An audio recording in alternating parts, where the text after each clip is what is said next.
Have you ever felt it? That quiet hum of unspoken truth in a room. It's not in the words being said, but in the spaces between them. It's the feeling of unease you get when a friend insists they're fine, but their smile is a brittle mask stretched thin over a reservoir of pain. It's the surge of trust you feel for a leader whose posture radiates an unshakable calm, even before they've uttered a single word. It's the strange, chilling certainty that a partner's words of love are hollow because their body has already turned away, their energy already retreating towards an invisible exit. This is the silent language, the mother tongue of humanity that we've all been taught to forget. We are told to listen to words, to believe in promises, and to trust in contracts. But words can be polished, rehearsed, and weaponized. The body, however, rarely learns to lie so well. It is an unfiltered broadcast of our fears, our desires, our deepest truths, and our most carefully guarded secrets. Research from institutions like UCLA has confirmed what our intuition has always known. In any face-to-face interaction, the overwhelming majority of meaning, some studies say up to 93%, is transmitted not through the words you use, but through the tone of your voice, the look in your eyes, the posture you hold, and the gestures you make. To ignore this language isn't just a missed opportunity. It's a form of blindness. It's navigating the complex, beautiful, and sometimes dangerous landscape of human interaction with your most powerful sense disabled. It's wondering why your relationships feel shallow, why your negotiations fail, and why you feel unseen and misunderstood, all while the answers have been screaming at you in complete silence. But what if you could learn to see again? Imagine walking into any room, a boardroom, a first date, a family gathering, and instantly sensing the invisible currents of power, insecurity, attraction, and deception. Imagine knowing, with a deep and unshakable certainty, when a smile is genuine and when it hides resentment. Imagine feeling the difference between a handshake that signals partnership and one that reveals a desperate need for control. Imagine being able to see the truth before it is spoken. This is not a superpower reserved for spies or FBI interrogators.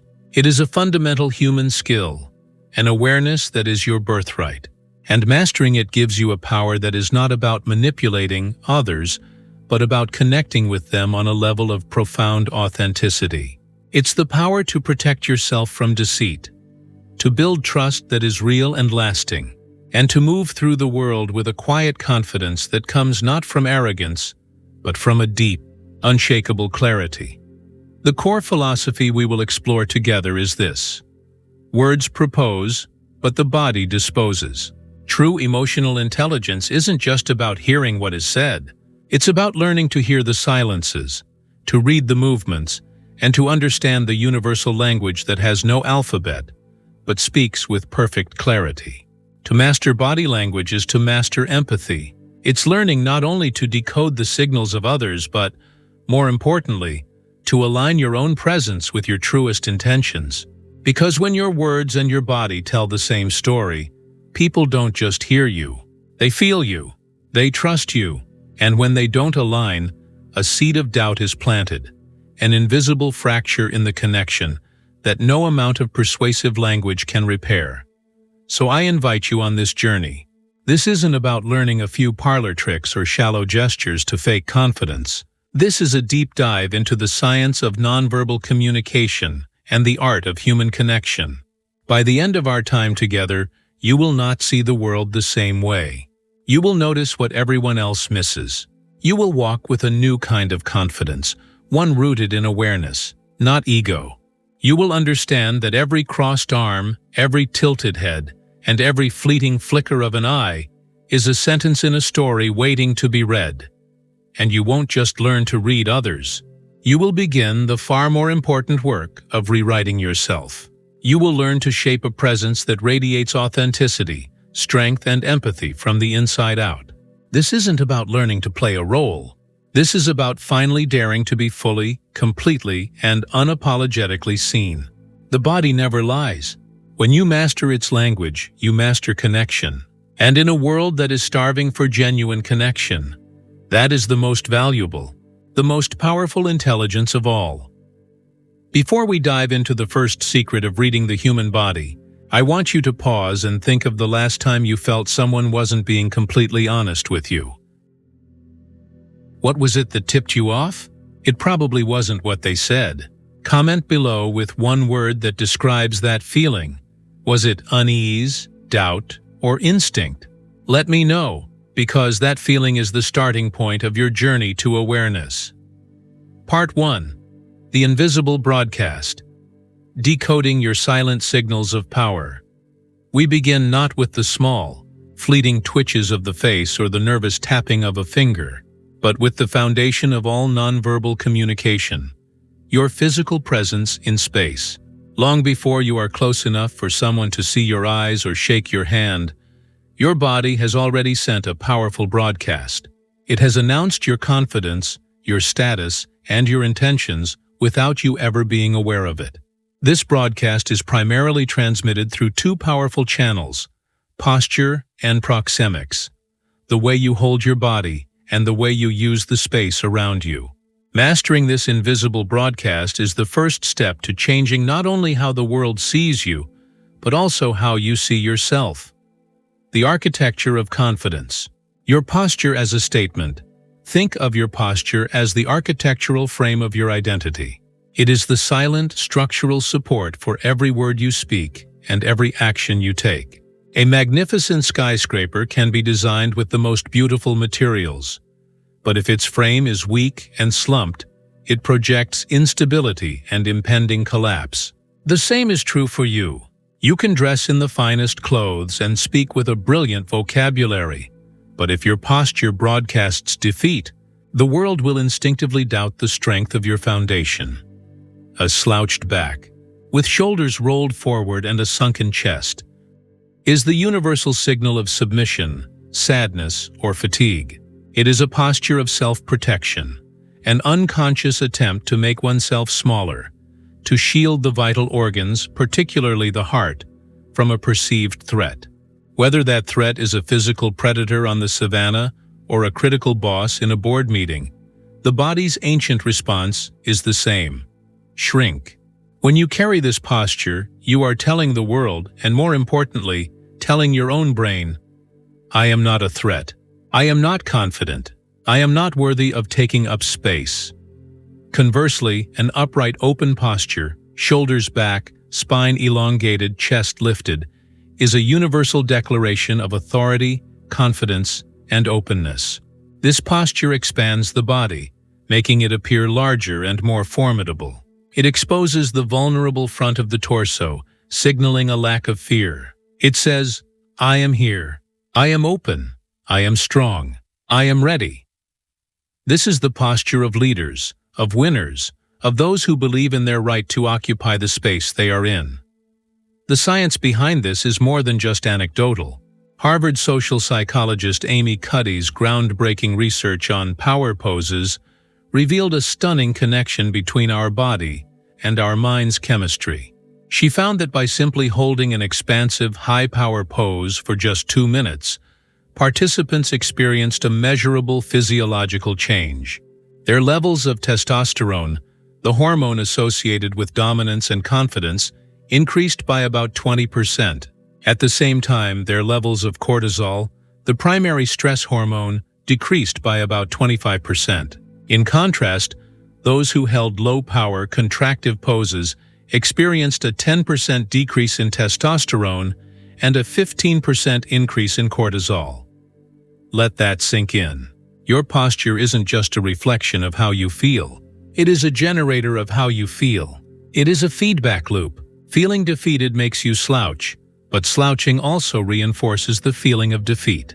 Feeling confident makes you stand tall, but the very act of standing tall can create feelings of confidence when you have none.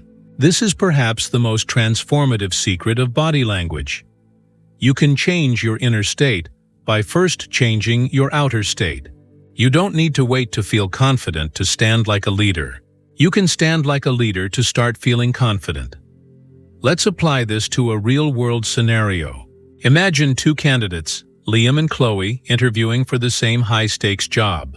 Liam, despite having a perfect resume, enters the room with his shoulders slightly hunched and his head tilted down as he walks. And when he sits, he seems to shrink into the chair, his arms pulled tightly to his sides. His posture is a quiet apology for existing. Chloe enters with her head level, her stride relaxed and purposeful. And when she sits, she occupies the space of her chair comfortably, her posture open and aligned. Even if their answers to the questions are identical in quality, who do you think the interviewers will remember as being more competent and more of a leader? They will remember Chloe. Her body broadcasted her competence long before her words ever had to. The powerful shift here is to stop treating your posture as an afterthought and start treating it as your anchor, especially in moments of fear, doubt, or insecurity. Your first instinct will be to collapse inward. Your challenge is to defy that instinct. Before you walk into that important meeting, before you step onto that stage, before you go on that first date, take 2 minutes. Find a private space and stand tall. Roll your shoulders back. Plant your feet firmly on the ground. Lift your chest. It might feel like you're faking it at first, but what you're actually doing is priming your body and mind for success. You are not just changing your posture, you are changing your chemistry. And when you change your chemistry, you change how you show up in the world. Have you ever noticed how your posture changes when you're on your phone? Most people curve into a C shape, head down, shoulders hunched. This tech neck posture is a modern epidemic of low-power posing. If you've ever felt a wave of anxiety or apathy after scrolling for a while, it might not just be the content you're consuming, it's the posture you're holding. Smash that like button if you've just straightened your back while listening to this. It's a small change, but it's a powerful one. The silent negotiation, proxemics and your personal space. Beyond the shape of your body is the space it occupies.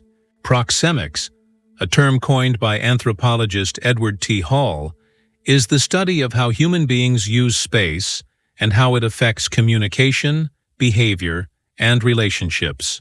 Your unconscious use of the space around you is a constant, silent negotiation that reveals your relationship with everyone you interact with.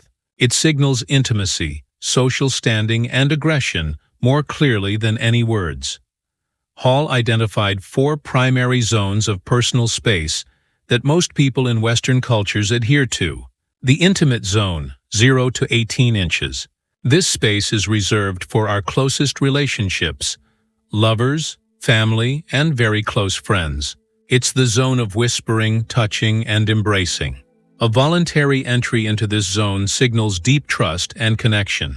An involuntary or unwanted entry by a stranger triggers immediate feelings of discomfort, threat, and alarm.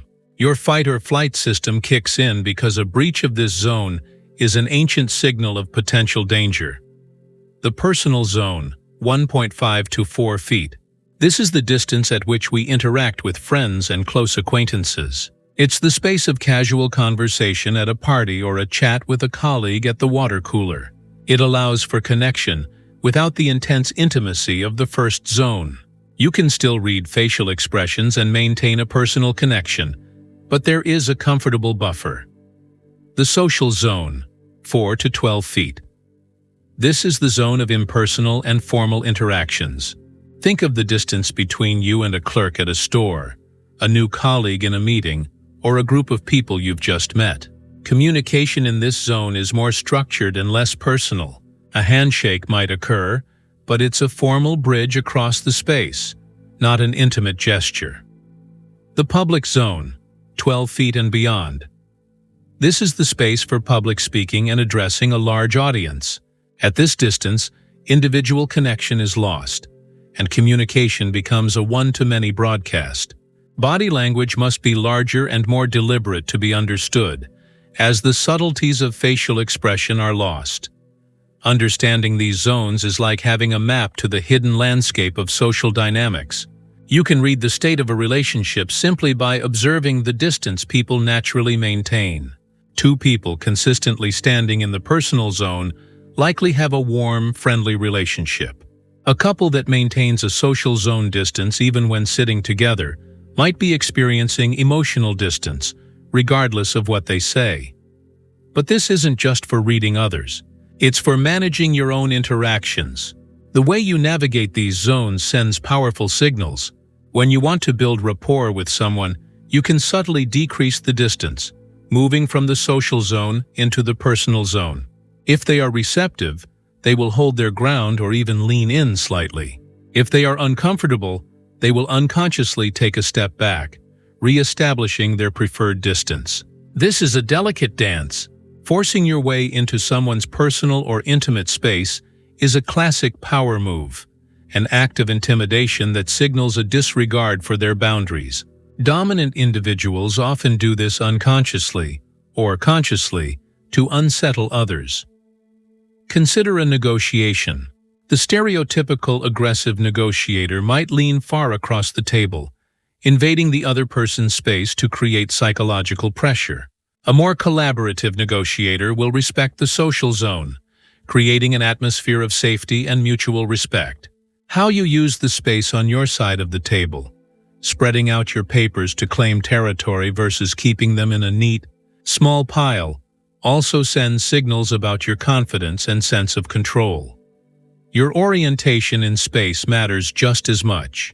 When you are engaged and interested in someone, you will naturally orient the front of your body, your torso and feet, towards them. This is called ventral fronting, and it's a powerful signal of inclusion and attention. When you are disinterested or want to exit a conversation, you may keep your head turned towards the person, but your feet and torso will begin to angle away, pointing in the direction your body subconsciously wants to go. This is one of the most honest and difficult to fake signals in body language. If you're talking to someone and their feet are pointed towards the door, their mind has already left the conversation, no matter how politely they are smiling and nodding. Let me tell you a story about a sales manager named David. He was incredibly knowledgeable and articulate, but his team's morale was low, and they found him unapproachable. When I observed him, the reason was clear. Whenever a team member came to his desk with a question, David would keep his body angled towards his computer screen, only turning his head to answer them. His words were helpful, but his body was screaming, "You are an interruption. My screen is more important than you." He was unconsciously creating a barrier and communicating disinterest. The fix was simple. I instructed him that whenever someone approached, he had to physically turn his entire chair and body to face them. He had to give them his ventral front. The change was almost immediate. His team started to feel seen, heard, and valued. The invisible wall his body had built came down, and connection became possible. The powerful shift here is to become a conscious architect of space. Pay attention to the invisible bubbles around people and respect them. Use distance to build comfort and rapport, not to intimidate. And most importantly, point your body where your attention is. When you are with someone, be with them. Align your feet and your torso with your words of engagement. This simple act of alignment communicates respect more powerfully than 1,000 well-chosen words. You've learned how your posture shapes your chemistry and how your use of space defines your relationships. But what happens when the pressure is on? What happens when you're trying to conceal your true feelings? The truth has to escape somewhere. In the next section, we will become detectives, learning to spot the unfiltered truth that leaks from the parts of the body we least control. What I'm about to reveal next about the secrets hidden in your hands will change the way you watch every political debate, every business negotiation, and every difficult conversation you ever have again. Part 2. The Unfiltered Truth. Mastering the Language of Leaks. While our posture and use of space form the broad foundation of our nonverbal broadcast, they are often the signals we have the most conscious control over. We can choose to stand up straight. We can decide to step closer to someone. But when we experience a sudden jolt of emotion, fear, surprise, anger, joy, or disgust, our bodies react faster than our conscious minds can manage. The truth finds an escape route.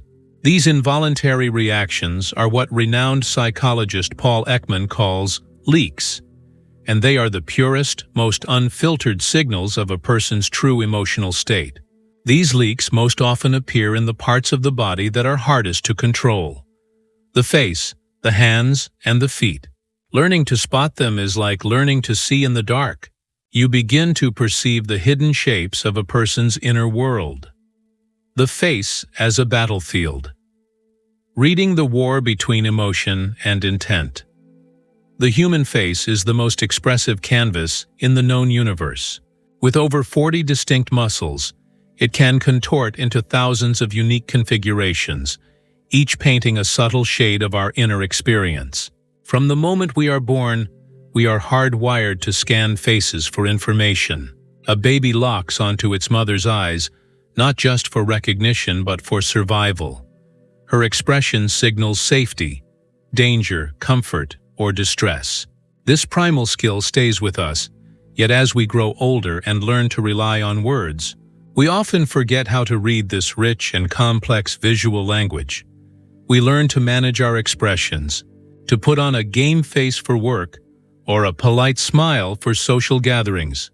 We believe we can control the story our face tells, and to some extent we can, but we cannot control the leaks. This brings us to one of the most fascinating discoveries in psychology: microexpressions. A microexpression is a brief, involuntary flash of a genuine emotion that appears on the face for a fraction of a second, typically lasting from 1/25th to 1/5 of a second, before the brain's conscious control kicks in and masks it with a more intentional expression. They happen so fast that most people miss them entirely. Yet your subconscious brain often registers them, which is the source of that gut feeling you get when you sense something is off, even when someone's words and practiced expression seem perfectly fine. Paul Ekman, the pioneering researcher in this field, identified 7 universal microexpressions that are consistent across all human cultures, regardless of language or upbringing. Anger. The eyebrows are pulled down and together, the eyes glare, and the lips are tightened or pressed firmly together, sometimes exposing the teeth in a snarl. Fear. The eyebrows are raised and pulled together, the upper eyelids are raised, the lower eyelids are tensed, and the lips are slightly stretched horizontally back to the ears. Disgust. The nose wrinkles, and the upper lip is raised. This is an ancient reaction related to expelling something toxic or foul-tasting. Contempt. This is the only unilateral expression, appearing as a tightening and raising of one corner of the mouth, creating a smirk. It is a particularly corrosive emotion in relationships, signaling a feeling of moral superiority. Sadness. The inner corners of the eyebrows are drawn up, the skin below the eyebrows is triangulated, and the corners of the lips are drawn down. Surprise. The eyebrows are raised and curved, the eyes are widened, and the jaw drops open. It's a momentary expression as the brain takes in unexpected information. Joy. This is the expression of a genuine smile, known as the Duchenne smile.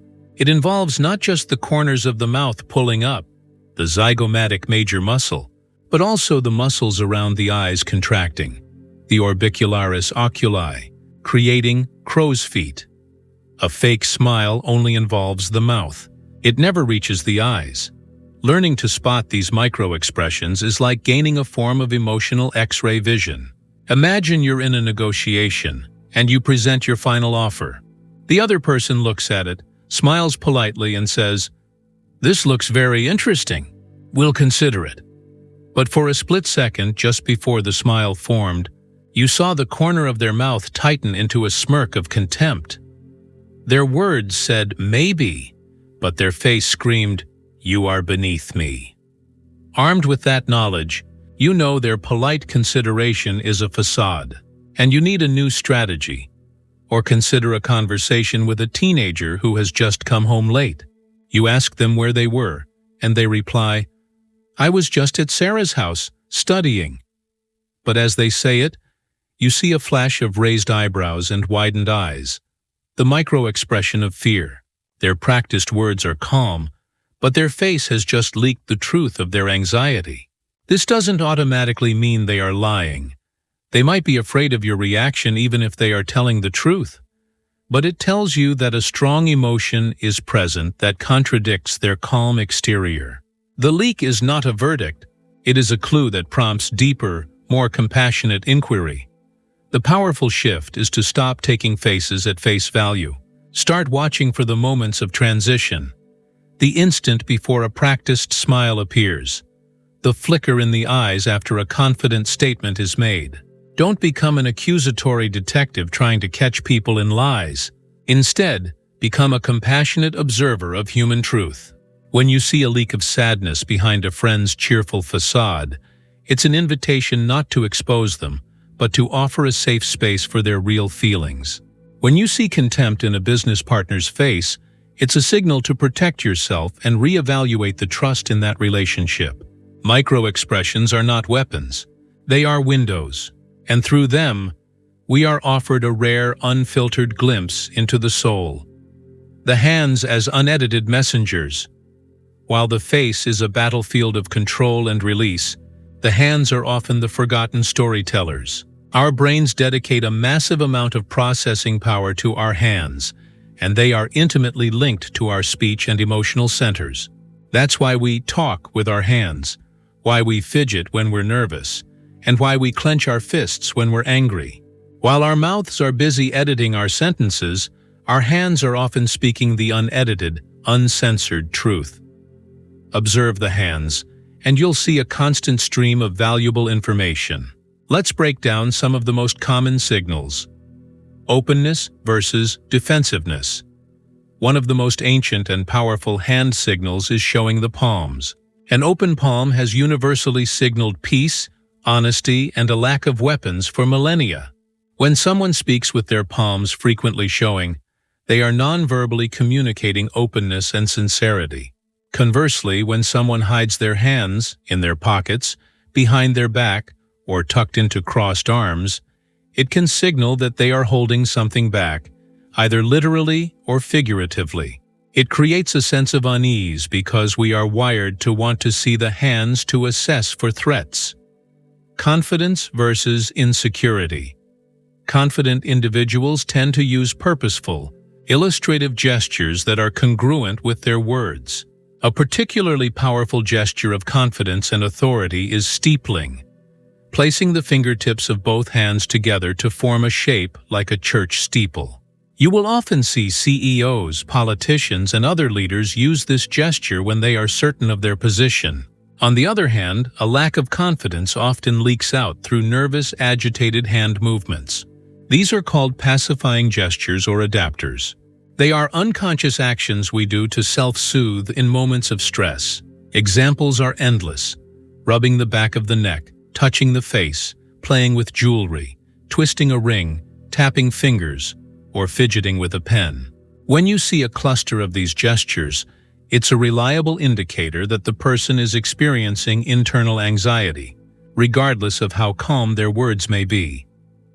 Dominance versus submission. The hands can also signal a desire for control. A classic example is the downward palm gesture. When someone speaks with their palm facing down, as if patting the head of a dog, it is a gesture of authority and dominance. It non-verbally says, "Settle down, I am in control here." The aggressive finger point is another common dominance display, used to accuse, command, or intimidate. In contrast, the palm-up gesture is submissive and supplicating. It's the gesture of asking, not demanding.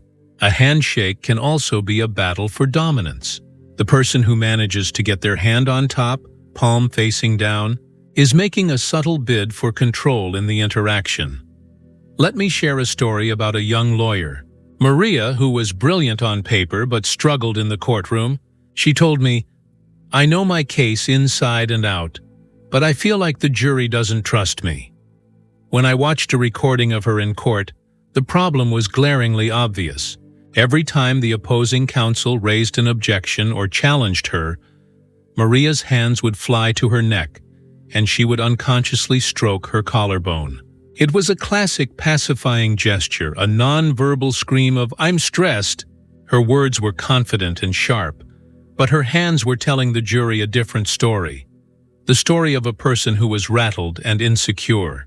I worked with her to replace that habit with a gesture of confident stillness, lightly steepling her fingers on the lectern.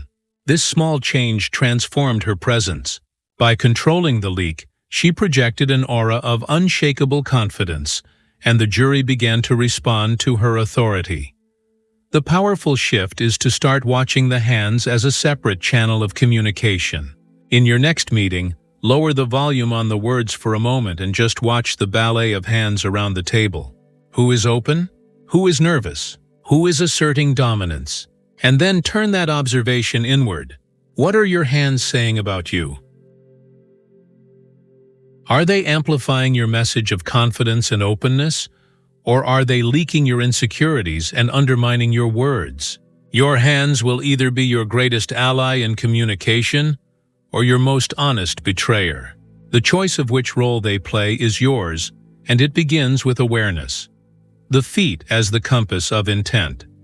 Of all the parts of the body, our legs and feet are the least controlled and therefore the most honest.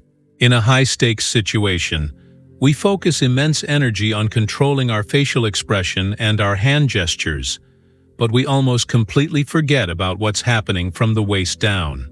Former FBI counterintelligence agent Joe Navarro, a world-leading expert in nonverbal behavior, calls the feet the most honest part of the body for this very reason.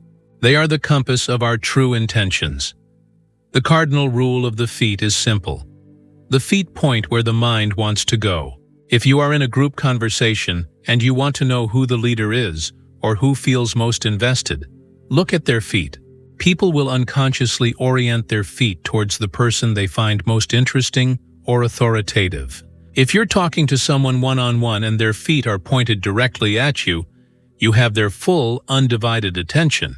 But if their torso and head are facing you while their feet are angled towards the nearest exit, you can be sure they are looking for an escape. Their body is preparing to leave, even if their mouth is still engaged in polite conversation. This is an invaluable signal in social gatherings, networking events, and even romantic encounters. If you approach someone and they only turn their upper body towards you, leaving their feet anchored in their original position, it's a sign that they don't want to be fully engaged in a long conversation. It's a polite but clear signal of, "I'm only here for a moment."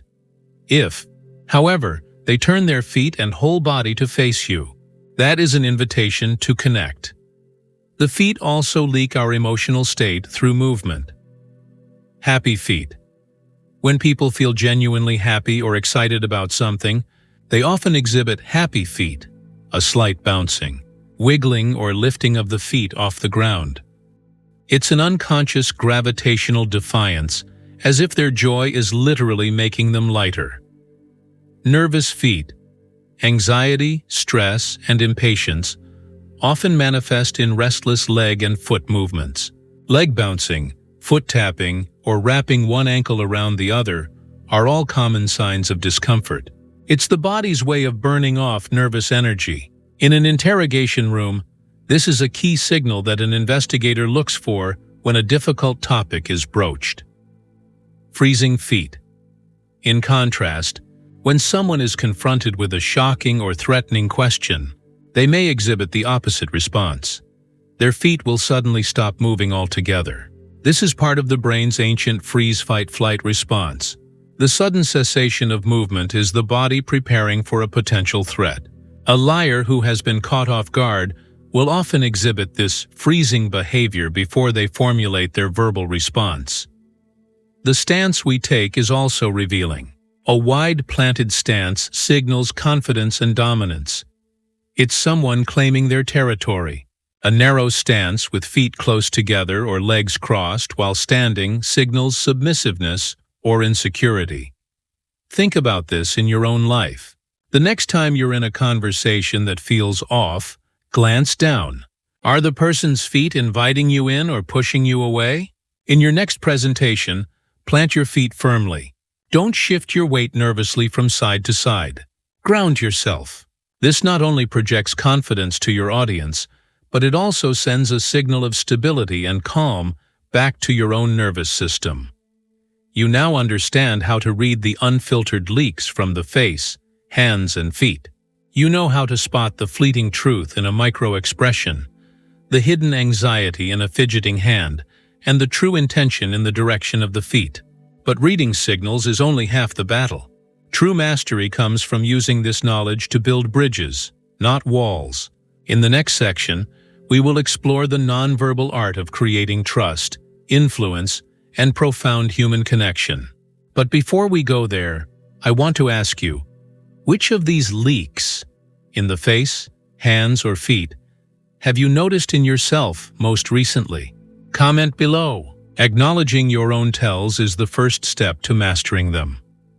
Part 3. The currency of connection. The nonverbal art of trust and influence. To see the truth is a powerful skill, but it is an incomplete one. The ultimate purpose of understanding body language is not simply to become a human lie detector or to analyze people from a cold clinical distance. It is to build bridges of genuine human connection. Trust, rapport, influence, and intimacy are not built on words alone. They are currencies traded in the silent marketplace of nonverbal cues. In this section, we will explore the 3 most powerful channels for building this connection. The profound language of the eyes, the magnetic power of mirroring, and the transformative potential of vocal tone. Mastering these will allow you to not only read the room, but also to change its emotional temperature. The windows to the soul, the power and nuance of eye contact. The old saying, "The eyes are the windows to the soul," is not just poetry. It is a neurological fact. The eyes are a direct extension of the brain, and they are deeply wired into our autonomic nervous system, the part that controls our involuntary reactions. This is why they are such powerful and honest communicators. You can rehearse a smile. You can still your hands, but it is incredibly difficult to control the subtle, powerful signals your eyes are constantly sending. The act of making eye contact is one of the most fundamental and intimate forms of human connection. It is a primal signal of acknowledgement that says, "I see you. You exist in my world." In a world increasingly dominated by screens and distraction, the act of giving someone your full, undivided eye contact has become one of the rarest and most valuable gifts you can offer. It makes people feel seen, heard, and significant. Conversely, the denial of eye contact makes people feel dismissed, invisible, and unimportant.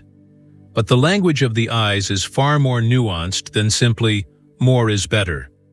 The quality, duration, and context of a gaze change its meaning entirely. Let's decode the specifics. Pupil dilation. The pupils of our eyes dilate, get larger, for 2 main reasons: in response to low light and in response to interest, arousal, or excitement. This second response is completely involuntary. When you are looking at someone or something you find deeply engaging or attractive, your pupils will widen to let in more of the pleasing image.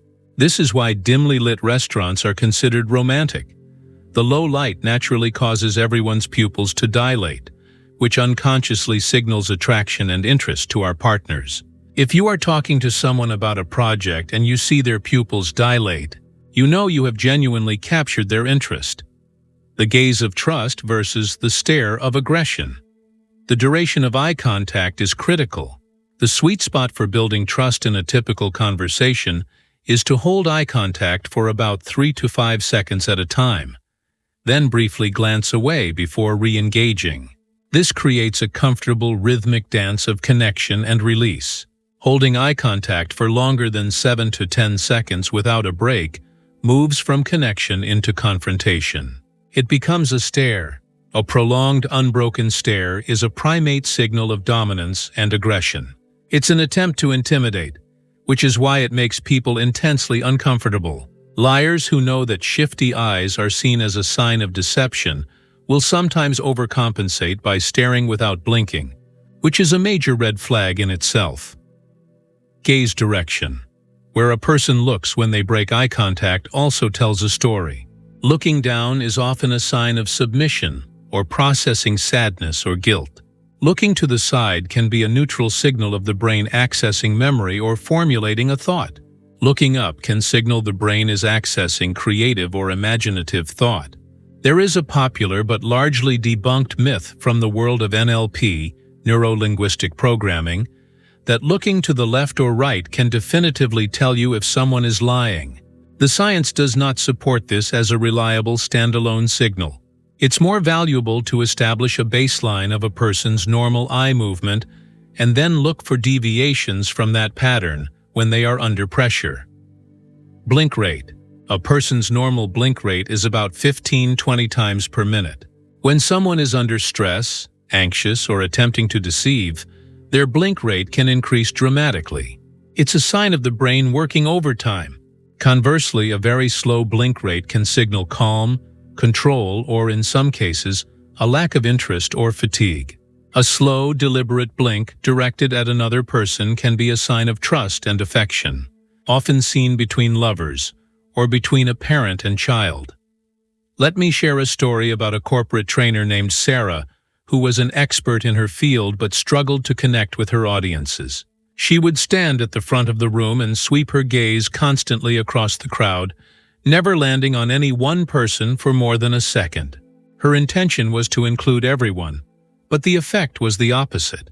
No one felt personally connected to her message. I gave her a simple but terrifying piece of coaching.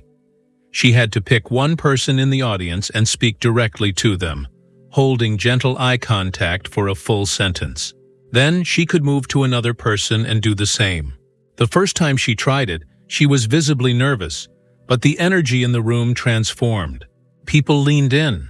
They started nodding. They felt she was speaking to them, not at them. By turning her gaze from a sprinkler into a laser beam, she created dozens of intimate, powerful connections that made her message unforgettable. The powerful shift is to start using your eyes with intention. Stop thinking of eye contact as a technique to appear confident. Start thinking of it as a gift you give to another person. The gift of your full presence. In your next conversation, resist the siren call of your phone, the flicker of the television, and the wandering distractions of the room. Instead, rest your gaze gently on the person speaking. Don't stare, but don't flinch. See them, truly see them. You will feel more connected, more present, and more alive. And they will feel it too, even if they can't explain why. The unconscious dance, the magnetic power of mirroring. Have you ever been in a great conversation with someone and noticed, after a while, that you are both sitting in the exact same position? One of you leans forward. The other does too. One of you touches your chin, and a moment later, the other does the same. This is not a coincidence. It is a powerful, unconscious phenomenon known as mirroring, or the chameleon effect. It is the brain's way of non-verbally saying, I am like you. I am with you. We are in sync. Mirroring is the subconscious imitation of another person's body language, posture, gestures, and even speech patterns. It is a fundamental sign of rapport and empathy. When we feel a strong connection with someone, our brains, specifically through a system of mirror neurons, compel us to emulate their movements. This creates a feedback loop. We mirror people we like, and we tend to like people who mirror us. It builds a bridge of familiarity and trust without a single word being spoken. You can see this everywhere once you start looking for it. Two friends deep in conversation at a coffee shop, both leaning in with their cups held the same way. A couple walking down the street, their footsteps falling into a synchronized rhythm. A successful sales professional subtly matching their client's posture and pace of speech. The absence of mirroring is just as telling. Absence of mirroring is just as telling. If you are in a conversation and you lean forward with enthusiasm, but the other person remains leaned back with their arms crossed, there is a lack of rapport. The energy is not flowing between you. This dissonance is a clear signal of emotional or psychological distance. Now, here is where it gets interesting. Because we know that mirroring is a natural result of rapport, can it be used intentionally to create rapport? The answer is a qualified yes. You can consciously and subtly mirror someone's body language to accelerate the process of building a connection. The key word here is subtly.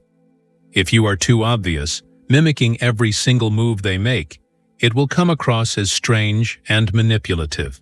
The goal is not to be a perfect mirror image, but to echo their general posture and energy. Here's how to do it effectively. Match the posture.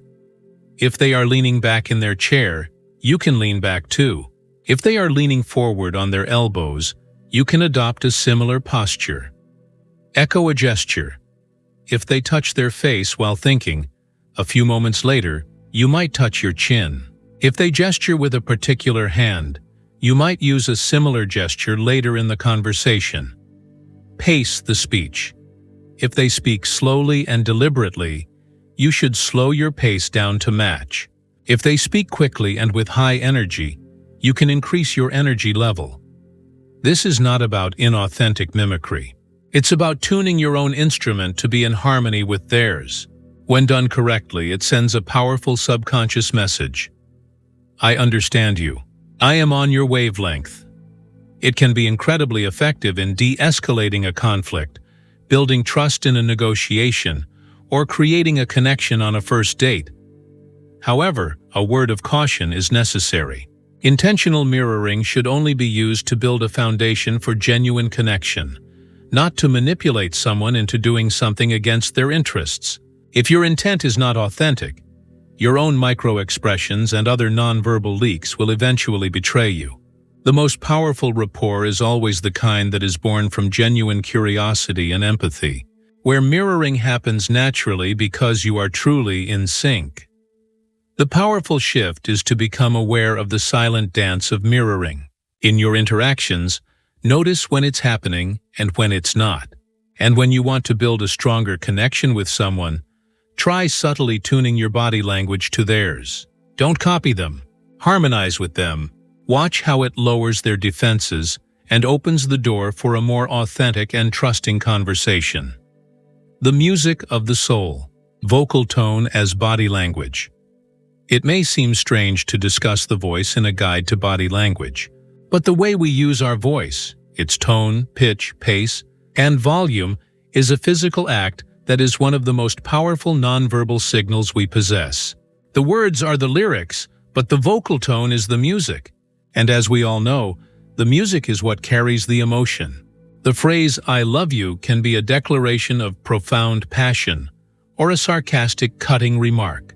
The only difference is the music. Your vocal tone is generated by the physical vibration of your vocal cords, the shape of your resonating cavities, and the control of your breath. It is intimately connected to your emotional state.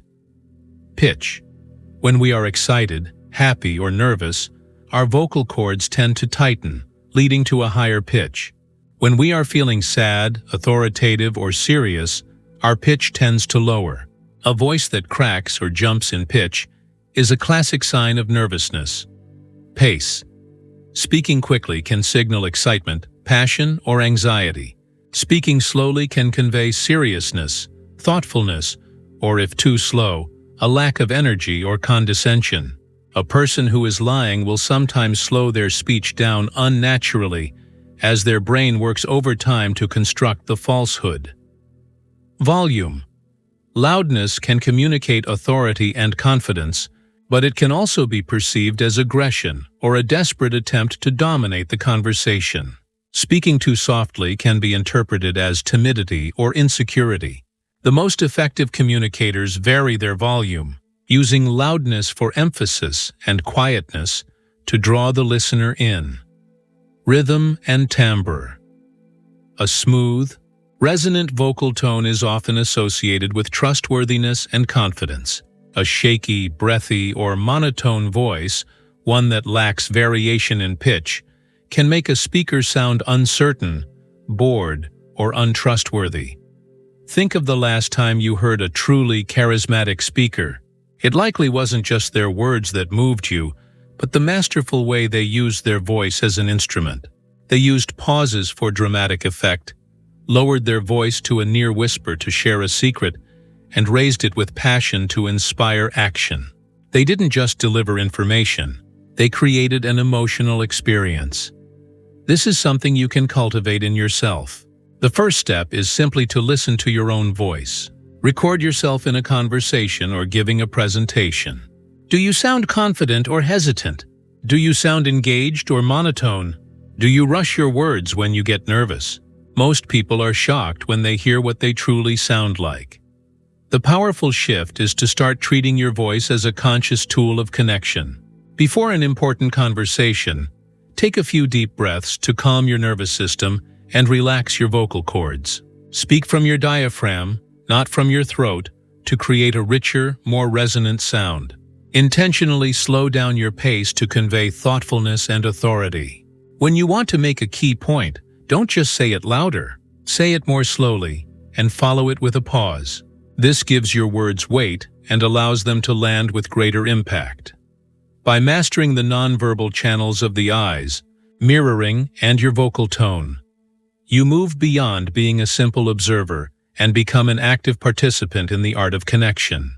You learn to build trust from the ground up, creating an atmosphere where genuine communication can flourish. But what happens when these interactions move from the physical world to the digital one? How do you read body language on a tiny screen or through a text message? That is the challenge of our modern world, and it's what we will tackle next. What I'm about to reveal about the nonverbal cues hidden in your emails and Zoom calls will forever change how you communicate in the digital age. Part 4. The Modern Arena, Reading the Code in a Digital World. We have spent our journey exploring the rich, ancient language of the human body as it operates in face-to-face interaction. But we now live a significant portion of our lives in a new kind of space, the digital arena. Our meetings happen on Zoom. Our friendships are maintained through text messages. Our professional networks are built on LinkedIn. And our romantic lives often begin on dating apps. In this world, the traditional cues we rely on, posture, proxemics, subtle hand gestures, are often distorted, limited, or entirely absent. This has created a new and profound challenge for human connection. We are communicating more than ever, but we are often understanding each other less.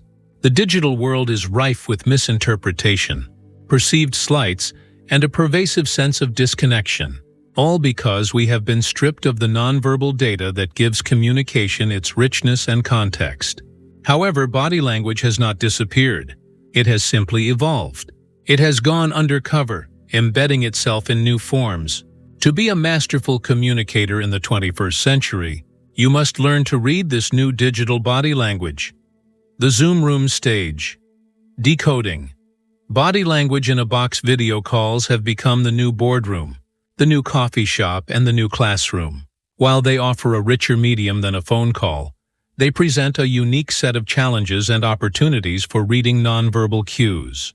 On one hand, you can see a person's face. On the other, you are only seeing a tiny, curated, two-dimensional version of them. Here's what you need to look for. The frame is the new posture. In a video call, you can't see a person's full posture, but you can see how they frame themselves. Are they leaning into the camera, engaged and interested? This is the digital equivalent of leaning forward in a meeting. Are they leaned so far back that they appear small and distant in the frame? This can signal disengagement or a lack of confidence. Is their camera angled up at them, making them look dominant and imposing? Or is it angled down, making them look submissive? The way a person curates their own image is a statement about how they want to be perceived. The eyes tell an even deeper story. Eye contact is notoriously difficult on video calls. The camera is rarely where the screen is, so if you're looking at the person's eyes on your screen, you appear to be looking down at them.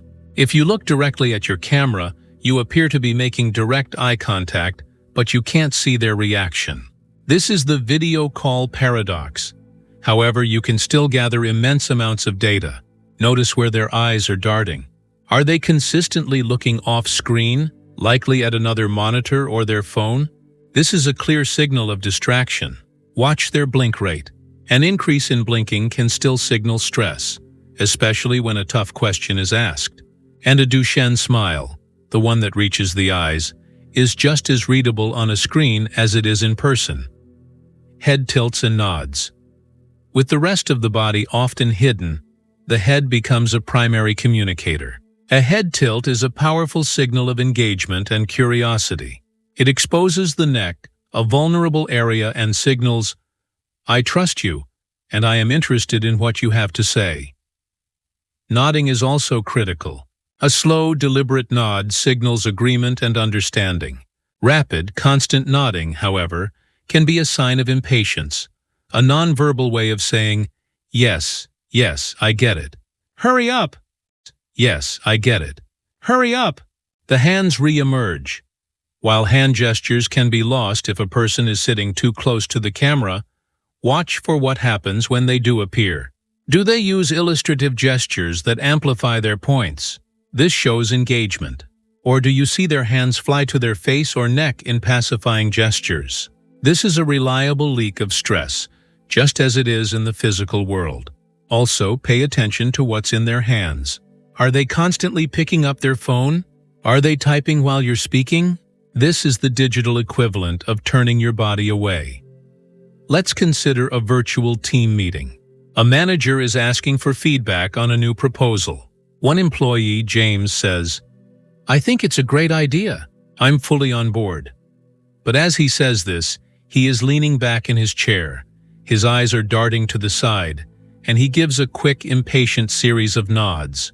Another employee, Priya, says, "I have a few concerns, but I'm open to discussing them." As she speaks, she leans into the camera, tilts her head, and maintains her gaze as much as possible. Whose words do you trust more? James's verbal yes is completely contradicted by his digital body language of disengagement. Priya's verbal caution is paired with a nonverbal message of openness and engagement. A manager who can read these signals knows that Priya is the one who is truly invested in the conversation. The powerful shift for your own video presence is exaggerated engagement. Because digital communication naturally flattens emotional expression, you need to be more intentional. Nod more visibly. Use hand gestures within the camera frame. Lean in. Most importantly, try to look at your camera when you are speaking to simulate direct eye contact. It will feel unnatural to you, but it will make the other person feel seen. The ghost in the machine. Reading emotion in text. This is perhaps the greatest challenge of all. How do you read the body in a medium that has no body? Text-based communication, emails, text messages, Slack chats, is stripped of tone, facial expression, and gesture. This ambiguity is why it is so often the source of conflict and misunderstanding. We read an email from our boss with a short, direct sentence and interpret it as anger when it was merely meant to be efficient. However, even in text, there are tells that can provide clues to the sender's emotional state and intent.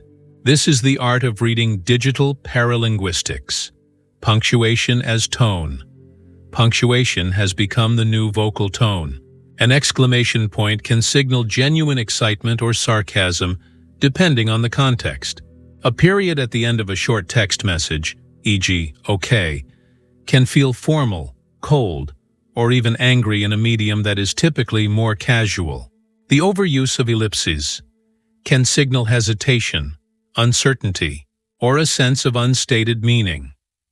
Timing as intent. Chronemics. The study of how we use time to communicate is called chronemics, and it's a critical part of digital body language. A rapid response to a text can signal enthusiasm and engagement. A long delay, especially after the message has been marked as read, can signal that the person is deprioritizing you, is annoyed, or is carefully crafting a response to a difficult question. An email sent in the middle of the night can signal a workaholic culture or a person under immense stress. Word choice and formatting. The words themselves become a form of gesture. The use of all caps is the equivalent of shouting. The use of emojis is an explicit attempt to inject emotion and nonverbal cues back into the conversation. A smiley face is meant to function as a real smile, softening a statement. A long, well-structured email shows care and thoughtfulness. A terse, one-word response can feel like a slap in the face. The meta signals. Pay attention to the surrounding signals. Is this person typically very formal in their emails, but they've suddenly become very casual? That's a shift in their emotional state. Do they usually use emojis, but now they're not? That's a sign that the mood has changed. The key, as with all body language, is to establish a baseline for an individual's normal digital behavior, and then look for deviations from that baseline. Imagine you are texting a friend to invite them to an event. They reply, "Sounds fun." How do you interpret that? Now imagine they reply, "Sounds fun." The exclamation point changes everything. Now imagine they reply, "Sounds fun." The ellipsis introduces a note of hesitation. Now imagine it takes them 2 days to reply, "Sounds fun." The timing tells a story of low enthusiasm. The words are the same, but the digital body language reveals a completely different truth in each case. The powerful shift is to become a more mindful and generous interpreter of digital communication, while also being a more intentional sender. When you receive an ambiguous text or email, your first instinct may be to assume the worst. Instead, pause and consider other possibilities. The sender might simply be in a hurry. When you are writing, be aware that your reader has no access to your tone or your facial expression. Use clear language, and don't be afraid to use an emoji or an extra sentence to clarify your emotional intent. For important conversations, the best shift of all is to recognize the limits of text and move the conversation to a richer medium. A video call or, better yet, a face-to-face meeting. You have now learned to read the subtle but powerful signals of the digital world. You know how to project presence through a camera and how to interpret the hidden emotions in a text. You have a complete toolkit for understanding the nonverbal cues of others. But our journey is not complete. The final and most important step is to turn the lens of awareness back on ourselves. It is time to move from interpretation to integration. In our final section, we will embark on the process of rewriting your own body's story, aligning your inner truth with your outer expression to build a life of unshakable authenticity and integrity. Part 5. The Alignment Protocol. Rewriting your body's story. Have come to the end of our journey of observation, but we are at the beginning of a much deeper, more personal one. You have been armed with the tools to decode the silent language of humanity. You can now see the hidden currents of confidence in a person's posture, the unfiltered leaks of emotion in their face, the dance of connection in their mirroring, and even the ghost of their tone in a text message. You now possess a form of vision that most people lack. But to use this vision only to analyze, judge, or gain an advantage over others is to use a sacred gift for a shallow purpose. That is the path of the manipulator, not the master. The deepest and most transformative purpose of learning body language is not to expose the fractures in others, but to heal the fractures within yourself. It is to finally ask the most important questions. Is my body telling the same story as my words? Is my outer presence aligned with my inner truth? Am I broadcasting the story of the person I want to be? Or am I stuck in the nonverbal patterns of someone I no longer am? This final crucial step is about moving from observation to embodiment. It is about undertaking the alignment protocol, a conscious process of rewriting your body's story so that your presence becomes an undeniable declaration of your truest self. The mirror of truth. Conducting a personal nonverbal audit. The first step in any transformation is radical, unflinching self-awareness. We are often the last to know how we truly appear to the world. We live inside our own heads, convinced that our intentions are clear, while our bodies may be telling a completely different story. It is time to stop guessing and start observing. It's time to conduct a personal nonverbal audit. This may feel uncomfortable, but it is essential. Here are a few ways to do it. The actual mirror. Stand in front of a full-length mirror. Don't just glance at your reflection. Study it. How do you naturally stand? Are your shoulders slumped? Is your head tilted down? Now say a few phrases out loud. I am confident. I am happy. I believe in myself. Does your face agree with your words? Does a genuine Duchenne smile appear, or is it a strained, lifeless mask? Watch how your posture shifts when you talk about something that makes you anxious versus something that makes you passionate. Your body will show you where your beliefs are congruent and where they are not. Record yourself. This is the most powerful and often the most shocking tool for self-awareness. Ask a friend to record you during a casual conversation. Or better yet, record yourself giving a presentation or participating in a video call. When you watch it back, turn off the sound first. Just watch your body. What story does it tell? Do you look open and engaged or closed off and defensive? Do you project confidence or insecurity? Are you leaking nervous energy through fidgeting hands or a bouncing leg? Then turn the sound on. Does your vocal tone match the energy of your body and the intent of your words? Most people cannot believe what they see and hear. This is the gap between your intent and your impact. And closing that gap is where all true growth lies. Ask for feedback. Find someone you trust, a mentor, a close friend, or a partner, and ask them for honest feedback. Ask them questions like, when I walk into a room, what is the first impression my presence gives? Or, when I'm under pressure, what are the nonverbal signals you notice from me? Or does my tone of voice sometimes contradict my words? This requires courage, but the insights you gain can be life-changing. Let me tell you about a CEO I coached, a brilliant man named Marcus. He came to me because he felt his company culture was filled with fear, and no one would bring him bad news. He insisted, I tell my team that my door is always open and that I value honesty. When I observed him in a meeting, the problem was crystal clear. His words were inviting, but his body was a fortress. He sat at the head of the table, leaning back with his arms tightly crossed, a perpetual frown of concentration on his face, and he had a habit of tapping his pen impatiently on the table whenever someone spoke for more than a minute. His nonverbal broadcast screamed, "Do not challenge me! Do not waste my time! Do not bring me problems!" He had no idea he was doing it.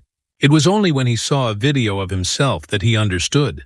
His journey of changing his company's culture had to begin with him changing his own nonverbal habits. The powerful shift here is to embrace the discomfort of self-observation. Stop living as a stranger to your own body. Your nonverbal habits are the autobiography of your beliefs, your fears, and your history, written for all to see. To read that autobiography is the first step to writing a new chapter. The repatterning process. Intentional embodiment awareness is the starting point, but it is not the destination. Once you have identified the nonverbal patterns that are undermining you, the work of consciously repatterning them begins. This is not about becoming a fake robotic performer.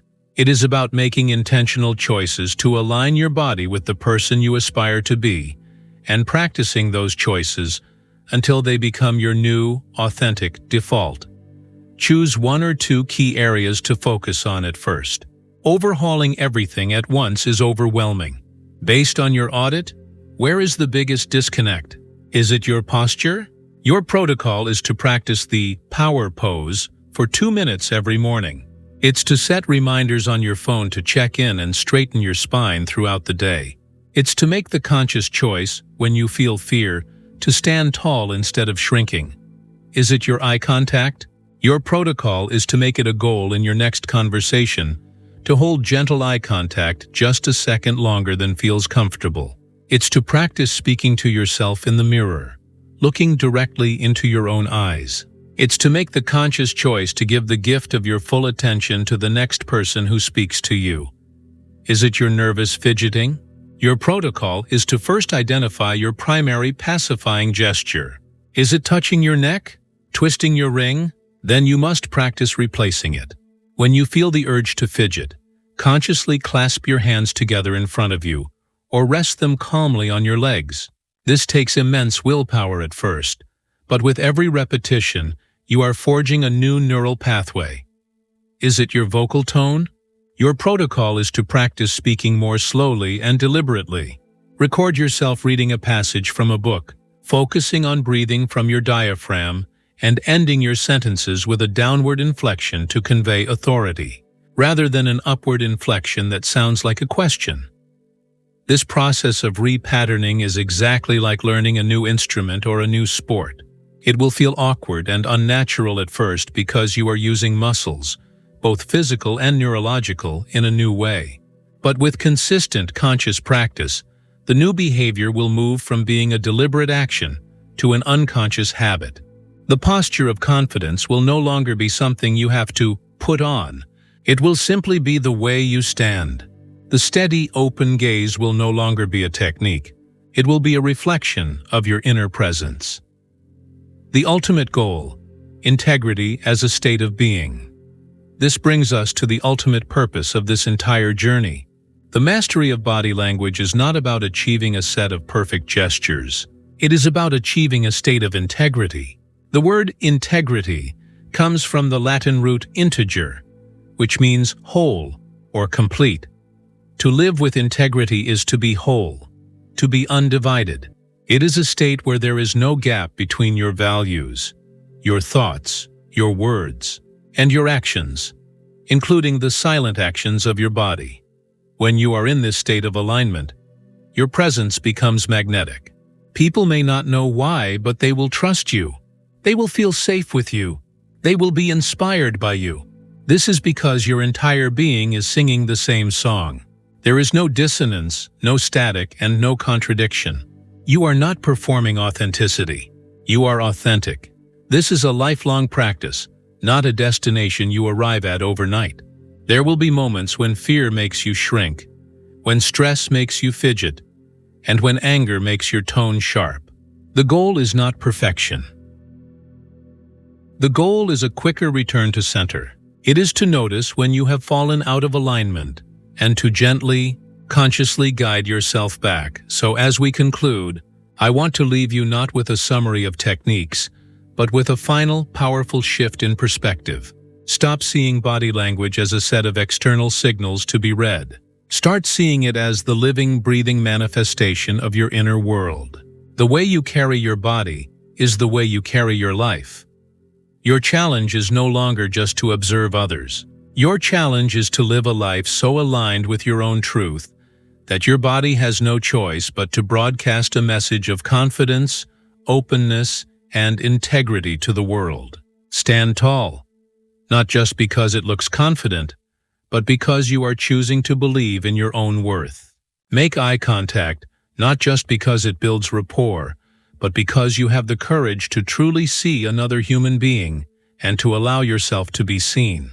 Use your hands to express, not to hide, because you have nothing to fear from your own truth. The world is desperate for people who are real. It is tired of polished performances and empty words. It is starving for the undeniable truth of an aligned human being. Begin today. Stand up, roll your shoulders back, take a deep breath, and walk out into the world not as someone who knows the secrets of body language, but as someone who is a living example of its power. The story is yours to write. Make it a masterpiece. If this journey has opened your eyes and inspired you to begin the work of rewriting your own story, share this message. There is someone in your life who needs to be reminded of the silent power they hold within their own body. Your insight could be the invitation they need to finally stand tall. Thank you for walking this path with me. The journey of awareness is endless, and you have just taken the most important step. Part 6. The Cultural Code. Navigating Nonverbal Norms. Across the globe, we have journeyed deep into the universal language of the human body. the innate expressions of fear, joy, and the foundational principles of posture and presence. Yet, to assume this language is spoken identically in every corner of the world is to walk into a minefield of misunderstanding. While the raw emotions that flash across our faces may be universal, the vast majority of our gestures, our rules of personal space, and our norms for eye contact are written in a local dialect. They are shaped by culture.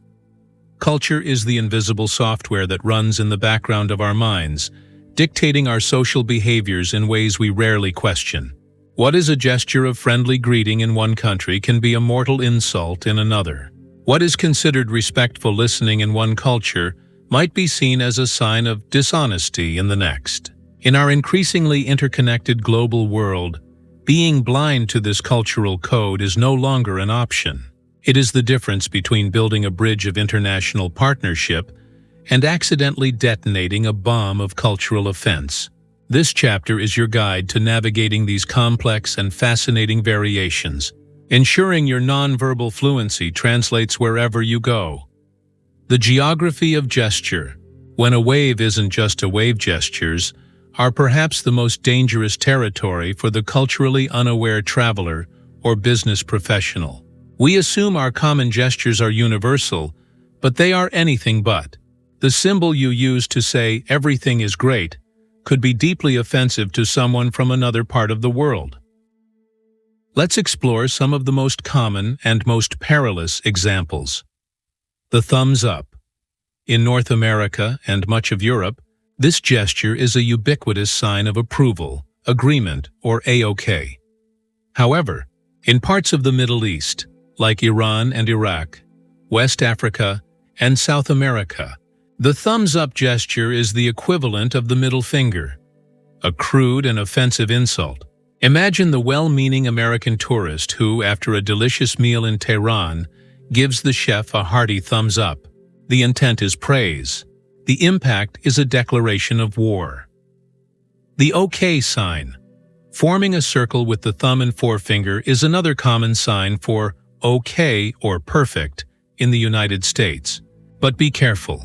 In several countries, including Brazil, Germany, and parts of the Mediterranean, this gesture is an obscene insult, referencing a bodily orifice. In Japan, it can signify money, while in France, it can mean zero or worthless. Pointing, in many Western cultures, pointing with the index finger is a neutral way to indicate direction or single something out. However, in many Asian and African cultures, pointing at another person with the index finger is considered incredibly rude and aggressive. The proper way to indicate someone is often with an open hand, palm up, or by using a chin jut. The come here, beckon. The gesture of curling the index finger toward you to summon someone is common in the West. In many parts of Asia, particularly the Philippines, this gesture is used exclusively for calling dogs and is considered dehumanizing and deeply offensive if used toward a person.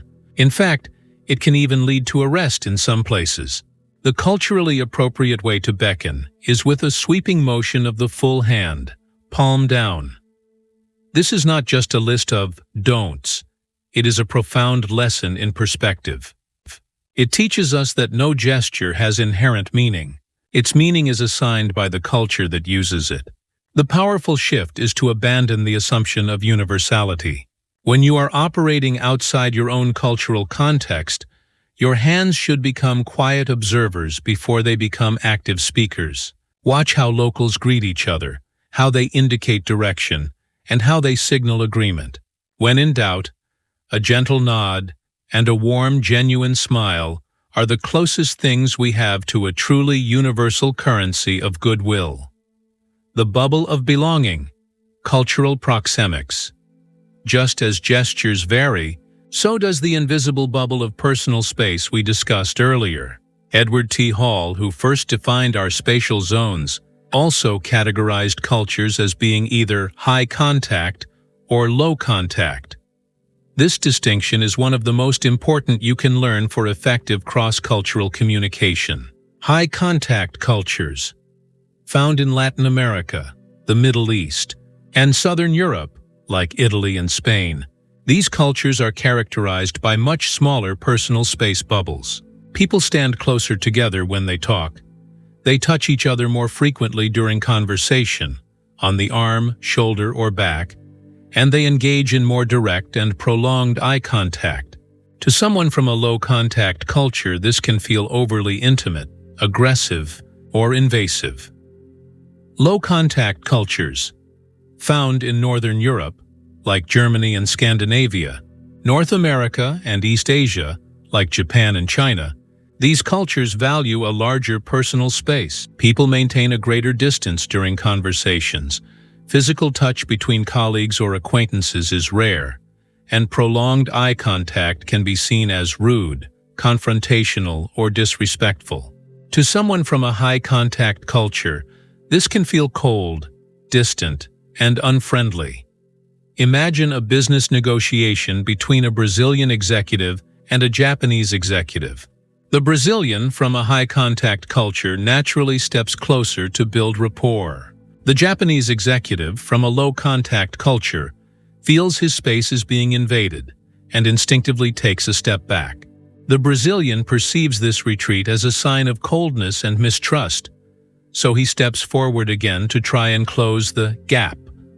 The Japanese executive retreats again, now feeling deeply uncomfortable. Both are acting completely normally according to their own cultural software, but the result is a nonverbal dance of deep-seated misunderstanding. Neither is right or wrong. They are simply speaking different spatial languages. The powerful shift is to become a spatial chameleon. Don't rigidly impose your own cultural norms on others. Instead, pay close attention to the other person's use of space and try to meet them in the middle. If they step back, respect the space they are creating. If they step closer, try to hold your ground without retreating, understanding that it is a sign of engagement, not aggression. Your ability to adapt your personal bubble is a powerful sign of emotional and cultural intelligence. The gaze of respect, eye contact across cultures. In the West, direct eye contact is equated with honesty, confidence, and sincerity. "Look me in the eye when you're talking to me" is a common refrain. But this is not a universal truth. In many Asian, African, and Latin American cultures, averting the eyes, especially when speaking to an elder or someone of higher status, is a sign of deep respect and deference. Direct and prolonged eye contact in these contexts can be interpreted as challenging authority, disrespectful, and aggressive. Consider a teacher in an American classroom with a recently immigrated Japanese student. The teacher asks the student a question, and the student looks down at the floor as she answers. The teacher, operating on Western software, might interpret this as a sign of dishonesty, insecurity, or a lack of attention. The student, however, is demonstrating the highest form of respect for her teacher's authority. This is a classic example of a cultural code clash where two well-intentioned people completely misread each other's signals. The powerful shift is to decode the meaning of the gaze within its cultural context. Do not automatically equate a lack of eye contact with dishonesty. Observe the entire cluster of signals. Is the person's body also turned away and their arms crossed? That might indeed signal a problem. Or is their body oriented towards you, their tone respectful, and they are simply averting their gaze? That is likely a sign of cultural respect. Your job as a masterful communicator is to be a curious anthropologist, not a rigid judge. Ask yourself, what might this signal mean in this person's world? Rather than, what does this signal mean in mine? This single question can prevent a world of misjudgment and build a foundation for genuine understanding. Navigating this cultural code is not about memorizing a list of rules. It's about cultivating a mindset of humility, observation, and a willingness to see the world through another's eyes.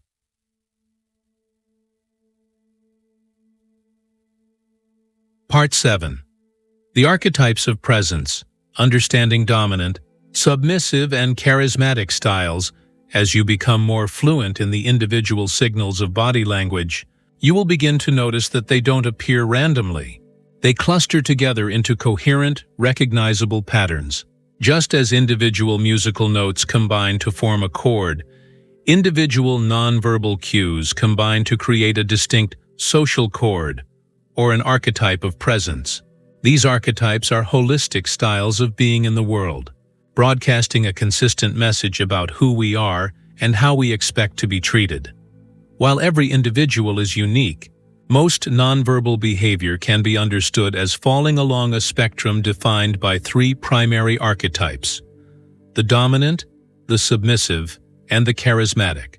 Understanding these styles, in others and, more importantly, in yourself, is the key to moving beyond simple analysis and into the realm of strategic social interaction. You can learn to recognize the patterns, understand their strengths and weaknesses, and even consciously adopt different elements to suit different situations. The dominant archetype, the language of power and control. The dominant archetype is characterized by a nonverbal pattern designed to claim space, assert authority, and establish control. This is the classic alpha presence, often seen in positions of leadership, but also in anyone seeking to establish a higher status in an interaction. Key signals: expansive posture. They take up maximum space. This includes a wide stance when standing, power stance, spreading arms out on the back of a chair, or placing hands on hips. Minimal movement. They often exhibit a controlled stillness. Unnecessary fidgeting is rare. Their movements are deliberate and purposeful, conveying a sense of calm authority. Unbroken eye contact. They are comfortable holding a direct, prolonged gaze, often using it to establish control or challenge others. Their blink rate tends to be lower. Downward gestures. They use gestures that signal authority, such as the downward palm, the sharp finger point, though more skilled dominants avoid this aggressive move, and steepling their fingers. Low-pitched, measured voice. Their vocal tone is typically in a lower register, and their pace of speech is measured and rarely rushed. They use pauses effectively to hold attention. Strengths. The dominant archetype projects confidence, authority, and leadership. In situations that require decisive action or clear command, this style can be incredibly effective. People naturally look to this presence for direction and stability. It signals, "I am in control of myself and this situation." Weaknesses. When overused or used in the wrong context, the dominant style can quickly become intimidating, arrogant, and unapproachable. It can stifle collaboration, discourage feedback, and create an atmosphere of fear. A leader who relies solely on this archetype may get compliance, but they will rarely earn true loyalty or inspire creativity. Consider the classic image of a powerful CEO, like Logan Roy from the TV show Succession. He often sits back, expansive, with a look of bored indifference, using minimal gestures but a piercing stare to control the room. His presence is a masterclass in the dominant archetype, but it also showcases its profound ability to create distance and fear. The submissive archetype, the language of appeasement and deference. The submissive archetype is the polar opposite of the dominant. It is a nonverbal pattern designed to minimize space, yield authority, and avoid conflict. This presence signals deference and a desire to appease, and it is a pattern many of us adopt unconsciously when we feel insecure or intimidated or are in the presence of a strong dominant archetype. Key signals: contractive posture. They make themselves smaller. This includes slouching, crossing arms or legs tightly, keeping hands close to the body or hidden, and tucking the chin. Appeasing gestures. They often exhibit pacifying behaviors like touching the neck or face, fidgeting, or playing with their hair. Frequent, rapid nodding is a classic submissive signal, meant to show constant agreement. Averted eye contact. They tend to break eye contact frequently, often by looking down. A prolonged gaze feels too confrontational. Upward inflection. Their vocal tone often rises at the end of sentences, making statements sound like questions. This non-verbally seeks approval and validation. Their speech may be faster and less articulate. Yielding space. They will readily give up physical territory, moving out of the way for others, and maintaining a larger personal distance. Strengths. In certain hierarchical situations, a display of deference is culturally appropriate and expected. This style is excellent at de-escalating conflict and showing respect for authority. It signals, "I am not a threat. I respect your position." Weaknesses. When this becomes a person's default pattern, it can be deeply self-sabotaging. It signals a lack of confidence and invites others to overlook, interrupt, or dismiss them. A person stuck in the submissive archetype will struggle to have their ideas taken seriously, to negotiate effectively, and to be seen as a leader. Think of a character like Neville Longbottom in the early Harry Potter films. He physically shrinks in the presence of others, stammers, and avoids eye contact. His body language perfectly encapsulates the submissive archetype and explains why he is initially overlooked by his peers. The charismatic archetype. The language of rapport and influence. The charismatic archetype is the master of connection. This style is not about dominating or submitting, but about building bridges of rapport and trust. It combines signals of confidence with signals of warmth and openness, creating a magnetic presence that draws people in. This is the style of great communicators, inspiring leaders, and socially masterful individuals. Key signals. Open and aligned posture. Their posture is confident and upright, but also relaxed and open. Their body is ventrally fronted towards the person they are speaking with, signaling full attention and inclusion. Expressive gestures. They use authentic, illustrative gestures with open palms. Their movements are energetic and congruent with their message of enthusiasm. Warm and engaging. Eye contact. They make consistent, warm eye contact, but in the rhythmic dance of connect and release, not the unbroken stare of the dominant. Their smiles are genuine, Duchenne smiles that reach the eyes. Mirroring. They are natural masters of the unconscious dance of mirroring. They attune themselves to the other person's posture and energy, creating a deep sense of rapport. Varied and expressive voice. Their vocal tone is rich with modulation. They vary their pitch, pace, and volume to convey emotion and keep the listener engaged. Their voice radiates warmth. Strengths. The charismatic archetype is incredibly effective at building trust, inspiring action, and making people feel seen and valued. This is the language of influence, not through command, but through connection. It signals, "I see you, I value you, and we are in this together." Weaknesses. The only real weakness is if the charisma is not backed by substance and integrity. If the warmth and rapport building are perceived as a manipulative tactic, trust can be shattered instantly and permanently. True charisma cannot be faked for long. Think of someone like Oprah Winfrey or Bill Clinton. They possess an incredible ability to make every person they speak to feel like the only person in the world. They use open gestures, direct and warm eye contact, and a vocal tone that exudes empathy. They are masters of the charismatic archetype. The powerful shift is to recognize that these are not fixed identities. They are styles you can consciously cultivate and strategically deploy. While your goal should be to make the charismatic style your default, there are times when you may need to project a more dominant presence, e.g., in a crisis, or a more submissive one, e.g., when being pulled over by a police officer.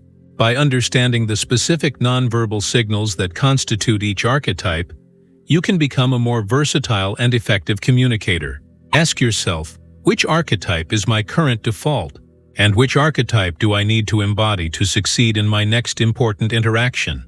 Your ability to consciously shift your presence is the hallmark of true nonverbal mastery.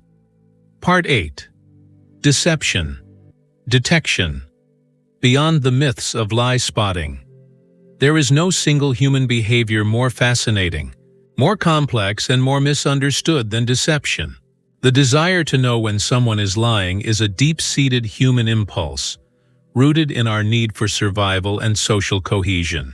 It has spawned a cottage industry of myths and half-truths, from folk wisdom to discredited scientific theories.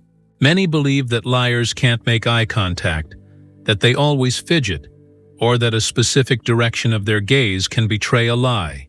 The hard truth is this: there is no single, reliable, Pinocchio sign of deception. Trying to spot a lie by looking for one specific cue is like trying to diagnose a disease based on a single sneeze. It's an unreliable and amateurish approach. True, professional-level deception detection, as practiced by law enforcement and intelligence experts, is not about finding a single tell. It is a meticulous process of establishing a baseline of normal behavior and then identifying clusters of contradictory signals that emerge when a person is subjected to cognitive and emotional pressure. This chapter will debunk the common myths and give you a real-world framework for spotting deception, not by looking for lies, but by looking for the truth trying to escape. Myth busting. Why the common tells are wrong. Before we build the correct framework, we must demolish the faulty one. Here are the most common myths about lie detection and why they fail. Myth number 1. Liars avoid eye contact. This is the most pervasive myth of all. While some inexperienced liars will indeed avoid your gaze out of guilt or fear, practiced liars know this myth and will exploit it. They will often overcompensate by making more eye contact than a truthful person, staring intently and without blinking in an attempt to appear sincere. As we've learned, this prolonged, unbroken stare is a red flag in itself, but not for the reason most people think. It's a sign of overperformance, not honesty. Myth number 2. Fidgeting is a sure sign of lying. While it's true that nervous fidgeting, pacifying gestures, can be a sign of the stress associated with lying, it's also a sign of stress. A truthful person being aggressively interrogated will fidget. An anxious person will fidget. A person who simply has a lot of nervous energy will fidget. Fidgeting tells you that a person is uncomfortable, but it does not tell you why. In fact, some studies show that practiced liars will consciously suppress fidgeting, leading to an unnatural stillness or rigidity, which can be a more reliable clue. Myth number 3. The NLP eye direction.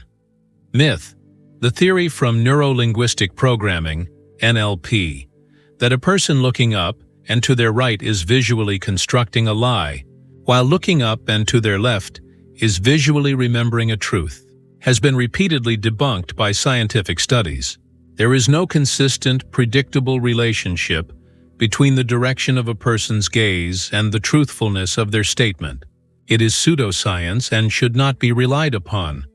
The danger of these myths is that they lead to false positives, accusing a truthful but nervous person of lying, and false negatives, believing a practiced liar who has learned to control these signals. The professionals, framework, baseline, cluster, and cognitive load. So how do the experts do it? They use a multi-layered approach that relies on 3 core concepts. Establish the baseline. You cannot spot abnormal behavior until you know what normal behavior looks like. Before you can even begin to look for deception, you must spend time observing the person's baseline, their typical, relaxed, non-stressed way of communicating. Ask them simple, non-threatening questions, e.g., where did you grow up? What's your favorite hobby? What did you do this weekend? As they answer, pay attention to their normal level of eye contact, their typical posture and hand gestures, the normal pace, pitch, and rhythm of their voice, their baseline blink rate, their choice of words. Do they use simple or complex language? This is their normal. This is the truthful baseline against which all other behaviors will be compared. Without establishing this first, any observation is meaningless. Look for clusters of contradiction. Deception is rarely revealed by a single cue. It is revealed when you introduce a critical, stress-inducing question, and you see a cluster of deviations from their baseline happening at the same time. The key is contradiction. Verbal, non-verbal contradiction. This is the most powerful cluster. The person says yes, but subtly shakes their head no. They say, "I wasn't angry," but you see a micro-expression of anger flash across their face. They say, "I'm comfortable with that decision," but their arms cross tightly over their chest and they lean back. The body is telling a different story than the mouth. Emotional contradiction. The emotion they are displaying does not match the content of their story. They might be telling a supposedly sad story, but there's a faint, suppressed smile on their face, a phenomenon known as duping delight. Or they tell a happy story in a flat, monotone voice. The timing of their emotions may also be off. For example, a look of surprise that appears a second too late after being told some shocking news is almost certainly fake. Recognize the signs of increased cognitive load. Lying is hard work. The brain has to invent a plausible alternative reality, maintain its consistency, suppress the truth, and monitor the listener's reaction, all at the same time. This immense mental effort is called cognitive load, and it produces several reliable indicators. Unnatural pauses and hesitations. The liar's brain is working hard, which can lead to longer than usual pauses or the use of verbal fillers, as they construct the next part of their story. Oversimplification or over-elaboration. To manage the cognitive load, a liar might tell a story that is suspiciously simple and lacking in sensory details. Conversely, a rehearsed liar might go in the opposite direction, providing an excessive amount of trivial detail in an attempt to make the story seem more real. Unnatural stillness. To avoid fidgeting, the liar might become unnaturally rigid, suppressing all movement in a way that looks robotic. Distancing language. The liar may unconsciously distance themselves from the event using language. Instead of, "I didn't take the car," they might say, "That car was not moved." They may avoid using I statements. Let's put this into a narrative. An investigator is questioning a suspect about a robbery. First, she spends 20 minutes asking baseline questions about his job, his family, and his car. She notes he is relaxed, gestures with his right hand, and has a steady vocal tone. Then she asks the critical question, "Where were you on Tuesday night?" As he answers, "I was home watching a movie," she observes a cluster of changes. He shakes his head, "No," for a fraction of a second as he says, "I was home." Verbal, non-verbal contradiction. His hand, which was relaxed, now clenches into a fist under the table. Deviation from baseline. His voice goes up in pitch slightly. Deviation from baseline. There is a long pause before he answers. Watching a movie. Cognitive load. None of these signals alone would prove he is lying, but together, this cluster tells the investigator that this specific topic is causing him immense stress and contradiction. It is not a confession, but it is a giant flashing sign that says, "Dig here." The powerful shift is to stop looking for a single magical tell and start behaving like a patient, observant scientist. Establish a baseline, introduce a variable, a critical question, and watch for a cluster of deviations. Remember that these signals indicate stress and discomfort, not necessarily a lie. But where there is that much smoke, it is always worth looking for the fire. This approach will make you a far more accurate and responsible reader of human behavior. Part 9. The Language of the Heart. Nonverbal Cues in Love. Romance and intimacy, of all the arenas in human life, there is none where nonverbal communication plays a more critical, more beautiful, and more heartbreaking role than in love and romance. Our hearts speak a language far older and more profound than words. It is a language of lingering glances, synchronized steps, gentle touches, and the silent, comfortable space between two people who are deeply connected. It is also a language of distance, of bodies that turn away, of eyes that refuse to meet, and of touches that never come. To understand this language is to understand the true health of a relationship, from the first spark of attraction to the deep, resonant bond of long-term love, and even to the painful silent signals of its decay. This chapter is your guide to the nonverbal language of the heart. The spark. Decoding the signals of attraction. The initial dance of courtship is almost entirely nonverbal. Before a single clever pickup line is spoken, our bodies have already broadcasted and received dozens of signals of interest or disinterest. Recognizing these signals can save you from rejection and give you the confidence to act when the interest is mutual. The gaze of interest. It often starts with the eyes.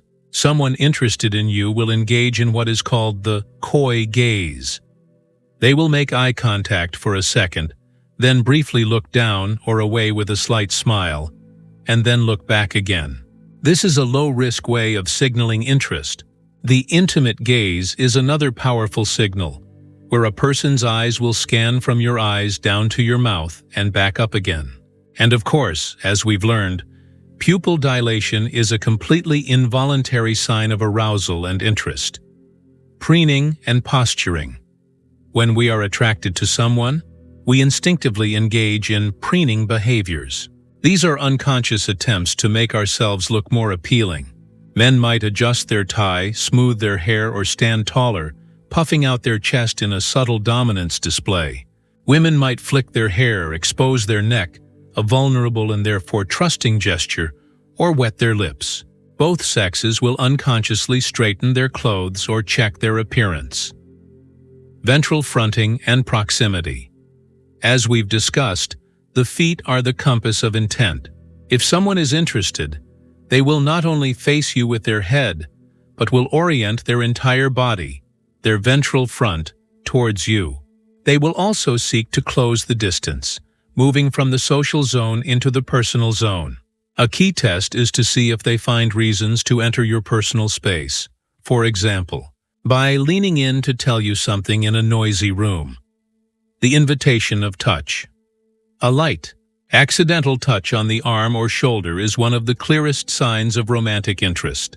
It's a way of testing the boundaries of intimacy. If the touch is received well, the person doesn't flinch or pull away. It opens the door for further connection. The bond. The nonverbal signs of a healthy relationship.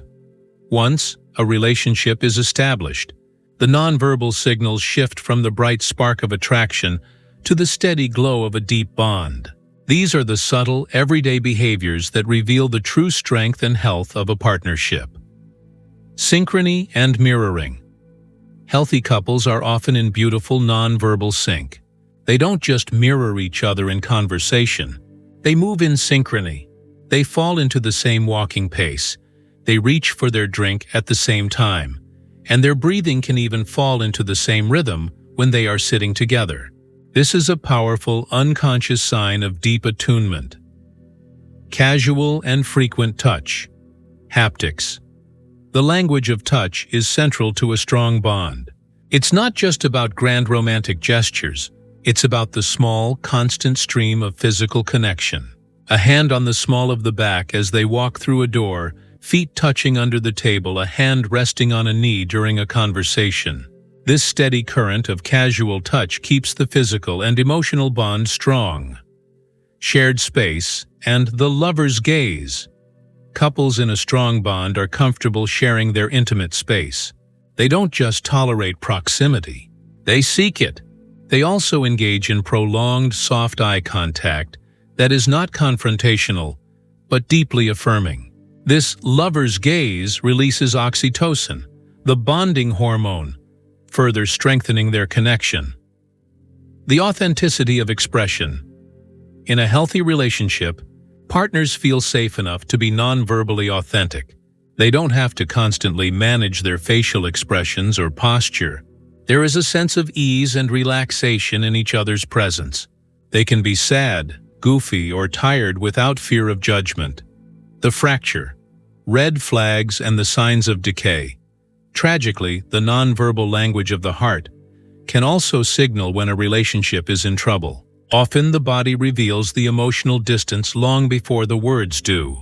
Renowned relationship researcher Dr. John Gottman can predict with over 90% accuracy whether a couple will divorce, largely by observing their nonverbal interactions. The disappearance of touch. One of the first and most painful signs of a fracturing bond is the cessation of casual touch. The hands on the back, the feet touching under the table, the spontaneous hugs, they all disappear. The absence of touch creates a chasm that words can rarely bridge. Ventral denial. Instead of orienting their bodies toward each other, partners in distress will often angle their bodies away, even when sitting on the same couch. This ventral denial is a powerful nonverbal rejection, a physical turning away from the partner. The lack of mirroring. The unconscious dance of mirroring stops. One partner might lean in to connect, while the other leans back, creating a painful and obvious dissonance. They are no longer on the same wavelength. The micro-expression of contempt. This is what Dr. Gottman calls the kiss of death for a relationship. The unilateral smirk that signals disgust and moral superiority is the single greatest predictor of divorce. It is a nonverbal poison that communicates a fundamental lack of respect. If you see this flash across a partner's face, it is a sign that the relationship is in critical danger. The powerful shift is to start paying attention to the nonverbal music of your relationships. Are you and your partner in sync, or are you dancing to different rhythms? Is your home filled with the warmth of casual touch or the cold silence of its absence? Celebrate and cultivate the nonverbal signals that strengthen your bond. And if you see the red flags, have the courage to address them. Don't wait for the words to confirm what the body is already screaming. The heart speaks its own beautiful and sometimes brutal language. Learning to listen to it is the key to creating and sustaining real, lasting love. Part 10. The leader's presence. Embodying authority and inspiring. Trust in the final analysis. The mastery of nonverbal communication is the foundation of true leadership. A person's title may make them a manager, but it is their presence that makes them a leader. Leadership is not a position. It is an influence. It is the ability to inspire trust, to project calm in the midst of a storm, and to make others feel seen, valued, and safe enough to do their best work. This influence is achieved not primarily through eloquent speeches or brilliant strategies, but through the consistent, congruent, and powerful language of the body. This final chapter is a synthesis of everything we have learned, applied directly to the art of leadership.